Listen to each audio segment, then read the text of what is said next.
Hi అండి, అందరికీ నమస్కారం అండి. ఫ్రెండ్స్, మన వీడియోలోనే టాపిక్ వచ్చేసి కాంట్రాక్ట్ అవుట్సోర్సింగ్ ఉద్యోగులకు సంబంధించిన మరొక ముఖ్యమైన ఇంపార్టెంట్ అప్డేట్ అయితే రావడం జరిగిందండి. అయితే ఇందుకు సంబంధించిన వివరాలు అయితే మన వీడియోలో తెలుసుకుందామండి. వీడియో మాత్రం పూర్తి వరకు చూడండి ఫ్రెండ్స్, అప్పుడే మనకి పూర్తి సమాచారం అయితే తెలుస్తుంది. ఇక లేట్ చేయకుండా టాపిక్లోకి వెళ్ళిపోదాము. ఇక అవుట్సోర్సింగ్ ఉద్యోగులకు హక్కులు లేవనుకుంటున్నారా?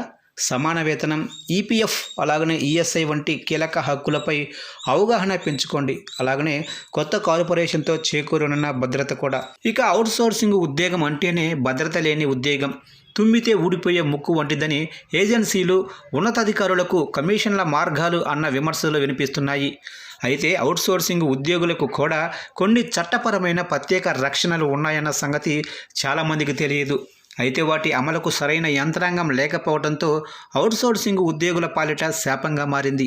ఇక అవుట్సోర్సింగ్ ఉద్యోగులను ఓ ప్రభుత్వ శాఖ నేరుగా నియమించుకోకపోవటం, లేక ఓ థర్డ్ పార్టీ ఏజెన్సీల ద్వారా సిబ్బందిని నియమించుకోవటం జరుగుతుంది. ఆంధ్రప్రదేశ్లో మధ్యవర్తుల దోపిడీని అరికట్టడానికి ప్రభుత్వం ఏపీ సిఓఎస్ కార్పొరేషన్ ద్వారా నియామకాలు, వేతనాలు అందిస్తుంది.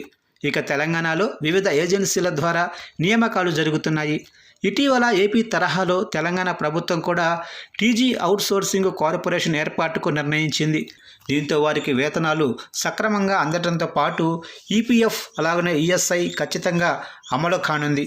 తద్వారా తెలంగాణలోనే దాదాపు 5 లక్షల మంది అవుట్సోర్సింగ్ కాంట్రాక్ట్ ఉద్యోగులకు మేలు జరుగుతోందని అంచనా వేస్తున్నారు. ఇక అవుట్సోర్సింగ్ కాంట్రాక్ట్ ఉద్యోగులకు హక్కులు చూసినట్లయితే సమాన పనికి సమాన వేతనం.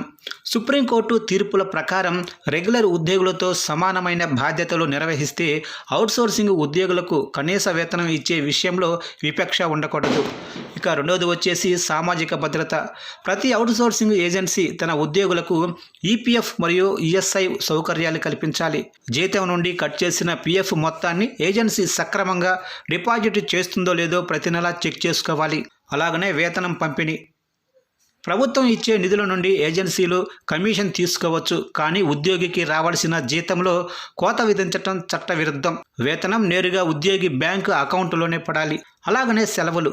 అవుట్సోర్సింగ్ ఉద్యోగులకు కూడా వారాంతపు సెలవులు, పండుగ సెలవులు, అలాగనే మహిళా ఉద్యోగులకు ప్రసూతి సెలవులు పొందే హక్కు కూడా ఉంటుంది.